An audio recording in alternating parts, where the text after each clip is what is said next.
In this example, we are looking for a number. We have 5 times the sum of a number and -1 is the same as 6 times the difference of the number and 5. Find the number. Okay. So the first step here in this kind of a problem, right, you always want to transfer the words. I guess translate is a better expression. Translate the words into mathematics and then solve the mathematics. Right? So right now we have this jumble of words. The mathematical brain does not like all these words. So let's convert these into mathematics. So let's see here. 5, well, that's easy enough. 5 times. Actually, I'm going to use, because I want to use x for my variable, so I'm going to use a little dot for times. The sum, okay. The sum means plus.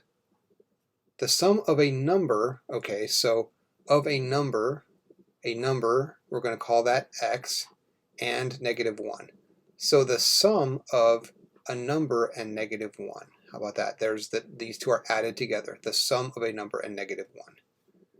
Okay, so we have 5 times that is the same as.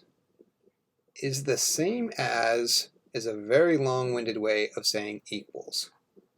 Is the same as means equals. 6 times, again, times is the dot. The difference, okay, that means subtract.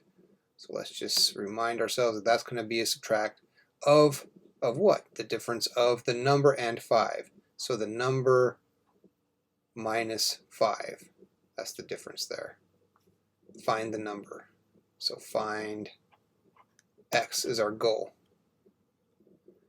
Okay, so we're making progress here. Let's pull out all this math and see if we can get an equation out of this. So we have 5 times the sum of a number and -1. So 5 times x plus -1 is the same as equals 6 times the difference of the number and 5, x minus 5.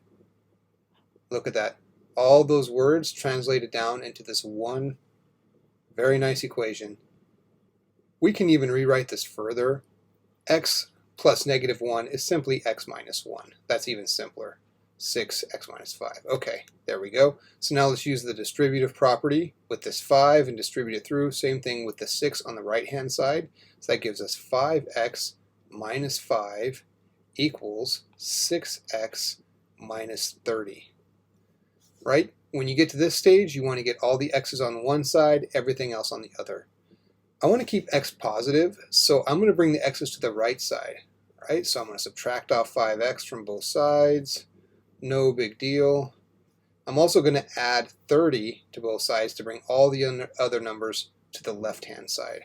So all the x's will be on the right, all the numbers without x's will be on the left.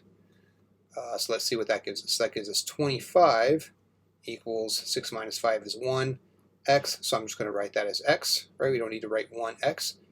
And there we go. There's the number, 25.